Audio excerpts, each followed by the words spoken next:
I just got back from Singapore, and I spent a couple days at the Token 2049 conference. Sold out, 20,000 people, crazy. I was actually there last year during the crypto winter bear market, and it sure wasn't a bear market in Singapore. So amazing to see how Asia is maybe even driving a lot of this technology right now. But then I went to Solana Breakpoint, my first ever. And I'll tell you, Anthony, it was a wild vibe being in there. Very, very different than any conference I've been to. It felt like we were all in a club. I never saw the creator of a DEX get a standing ovation, which they got. I'm a Jupiter guy. And, obviously a lot of games, a lot of meme coins, a really cool vibe. And also somebody pulled me aside and they said, hey, Brian, I know you're big on freedom of speech. I know you're really against censorship and, you've suffered because of that in the past. He said, that's what Solana is. He said, sure, everybody complains there's too many meme coins, but guess what? You can do anything you want on this blockchain and no one's going to tell you not to. Whereas they were saying on Base that maybe it's harder to do because it's associated with an exchange. And it felt like a really cool punk vibe.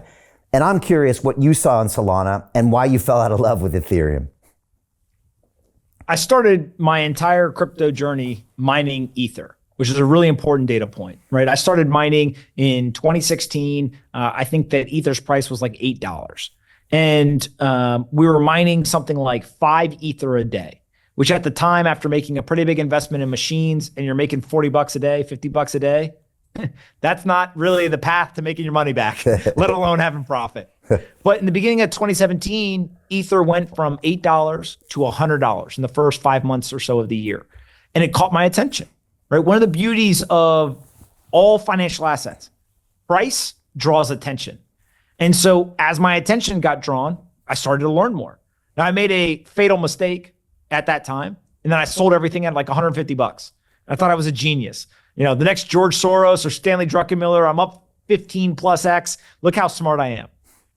Ethereum then ran from $150 to $1,400 by the end of the year. And I watched basically crying every day as it did it. And I had too much pride to buy back in. But by the time the prices crashed, I then had done a lot of work. I understood Bitcoin much more. And I went in and I bought a lot of Bitcoin in the bear market of 2018. Now, the reason why I tell that story is because when I first started in the crypto industry, it was not a story of freedom of speech, decentralized money, nation states, sovereignty, none of that stuff. A college kid named JP Barrett came to me and said, hey, you should put some money in and buy these machines and it's going to print money. And I said, I've never had somebody pitch me on a money printer before, but that sounds interesting. Explain more. And he explained how it all worked. And I said, you know what? I'll take a flyer on this. Let's give it a try. And it worked. And so my entry into crypto was very similar to other people. I think I'm just willing to admit it. There was a money-making opportunity. And so a lot of people show up for the money. They want to get rich. That's why all financial assets, for the most part, receive inflows. But the beauty of Bitcoin was it taught me about the world. It taught me about all these other components. And so I stayed for the money, but not the profit, the idea of digital sound money. So come for the money, stay for the money. It's a great way to view kind of how people's journey into this is. As I learned more about Bitcoin, I realized that Bitcoin is not the first iteration of digital currencies. There's 40 plus years of R&D that went into this. There's e-gold and many other attempts at these digital currencies in the past that didn't work. Bitcoin is just the first one that worked, that got some sort of global adoption. And so for most people, it's the first time they heard of one. But if you go back and you look at the cypherpunk history, you see that Bitcoin's actually like the 15th iteration that ended up working. Similar to how Google was like the 25th search engine, that just is the one that ended up working. But if you go and you look at Ethereum, it's actually the first smart contract platform. And so the risk of being disrupted is way higher for Ethereum than it was for Bitcoin. And so that got me thinking, okay, well, what are the benefits of Ethereum? What are the risks? What else is out there, etc. The name of the game in monetary revolutions is that it ends in maximalism. If you live in the United States, you get paid in dollars, you save in dollars, you spend in dollars, you pay your taxes in dollars. You are a dollar maximalist. But the name of the game in technology revolutions is competition. There is constant iteration. Stasis equals death. And so you have to keep improving. And so when Solana started to run in the last cycle. I'd been an investor in a fund that had bought Solana very early at under $1. It run all the way up to $250. There was a lot of money that was made by a lot of people during that, and then it crashed. And when it came back down, I think it hit something like $8 or $9 and started to recover. And I said, wait a minute, it didn't die. I thought that all the altcoins that were worthless, they all died. This one didn't die. Started doing work on it. And I realized it was faster, it was cheaper. People were moving over. Developers were building on it. People realized, hey, wait a second, this thing solves our problem. It's not the most decentralized, but that's okay.